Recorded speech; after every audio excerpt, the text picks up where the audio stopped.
Okay, hey guys, so welcome to another running chat, and today I wanted to talk about how to break a sub 10 minute free K on the track, or even just improve your free K times altogether. So these training techniques and drills and kind of training reps and stuff, these can be used for whatever level of running you're at, and yeah, you can adapt them to your fitness and stuff. So anyway, let's get on to it, guys.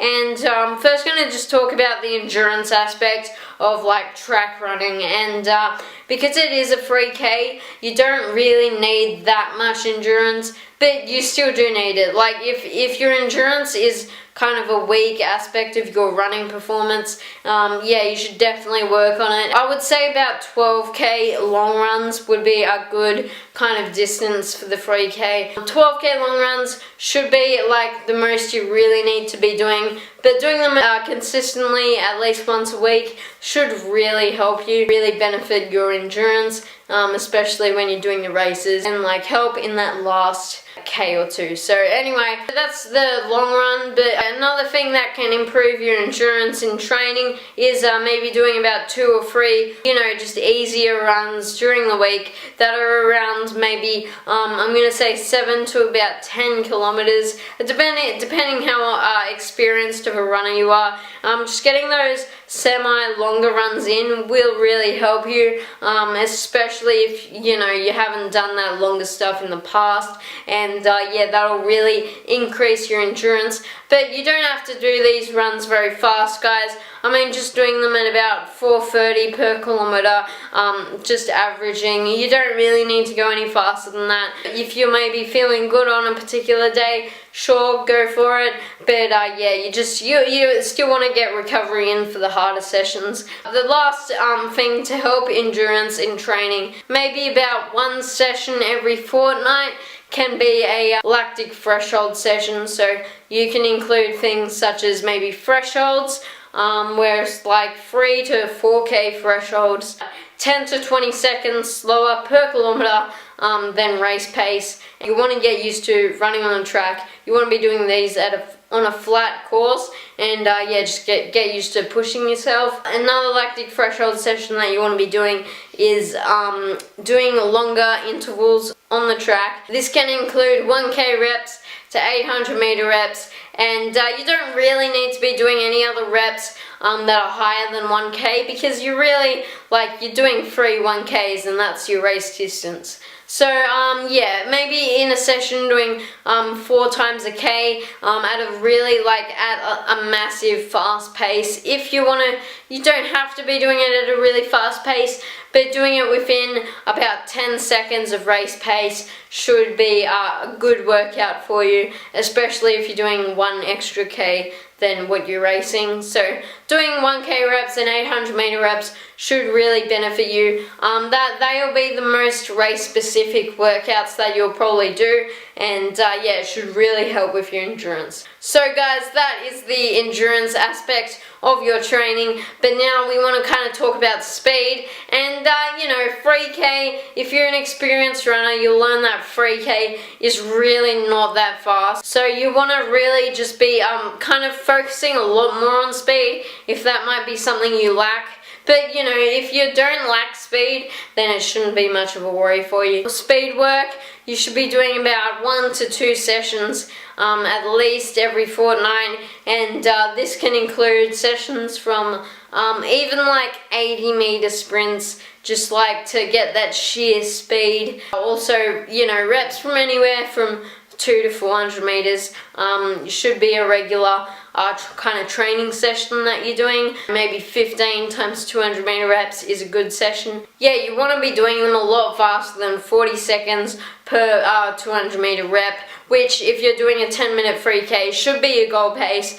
But you want to be doing them at around about 35 seconds, just to get some sheer speed into you, and maybe for a kick, or yeah, even just getting that pace feeling easy for you. Feel more comfortable doing maybe, yeah, a 40-second 200 or something like that. So yeah, so they can be your speed sessions, guys, and even middle to longer reps such as 600 meter reps will also do you really good, and should also get you used to a faster pace. And yeah, so these will usually be about maybe 5 seconds per kilometer faster than race pace, but not that much faster, okay guys? So about 3k worth of reps from 6 to 400 meter reps. So yeah guys, another thing is just going to be how many Ks a week you are running, because I mean the more Ks you're pretty much doing, the easier it is going to be to break that 10-minute 3k to a certain extent. That is, you should be aiming to do about 40k a week if you're aiming to do a sub 10-minute 3k. But if you're more advanced, to get the best time out of the 3k, you probably could be doing about 60 to 80k a week, and that will give you the most benefit. But it helps greatly to have a training partner. Mainly you want to be having a training partner maybe at least once a week, just so you can like get them to push you